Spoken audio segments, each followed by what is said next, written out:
Bismillahirrahmanirrahim.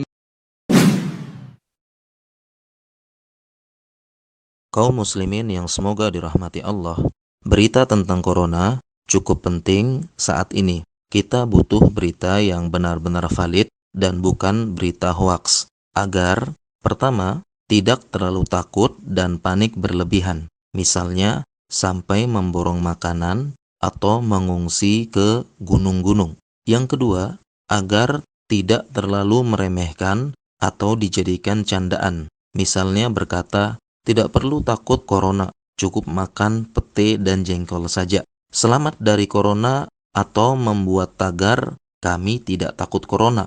Lalu tetap berkumpul di keramaian dan kumpulan massa. Agama Islam sudah mengajarkan kepada kita bagaimana menilai berita itu valid atau tidak. Hal ini mirip sebagaimana dalam ilmu mustalah hadis, yaitu menilai hadis ini sahih atau tidak. Pertama-tama, apabila kita menerima berita, kita pastikan dahulu apakah berita ini atau tulisan ini ada penulisnya atau tidak. Sering kita dapatkan tulisan berupa broadcast, tetapi tidak ada penulisnya. Ini dalam ilmu hadis disebut dengan majhul, yaitu tidak diketahui penulisnya, maka jangan langsung percaya.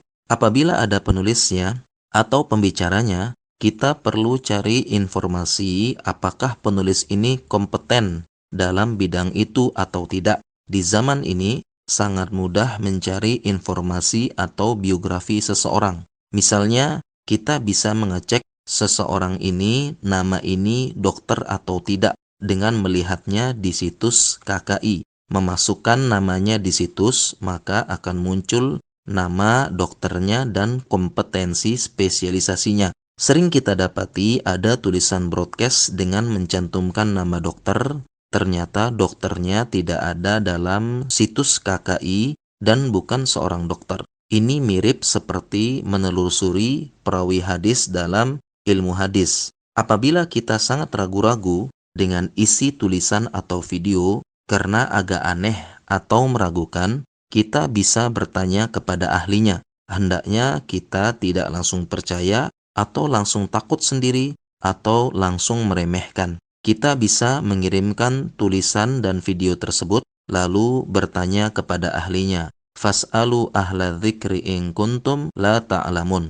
Maka bertanyalah kepada ahlinya yang mempunyai ilmu jika kamu tidak mengetahui. Cara yang lain juga, kita bisa mengecek sumber tulisan tersebut di situs-situs resmi pemerintah, organisasi, maupun instansi terkait. Apabila tidak ada, maka jangan langsung percaya. Semoga Anda, saya, dan kaum muslimin dijauhkan dari menyebarkan berita yang tidak valid, karena ancamannya cukup besar. Rasulullah bersabda, yaktibu bil kasbah tuhmalu anhu hatta tablugul afaq. Seseorang membuat kedustaan dan dia sebarkan mencapai seluruh penjuru dunia. Ini ada ancamannya dalam hadis. Alhamdulillahilladzi bi ni'matihi tatimmus shalihat.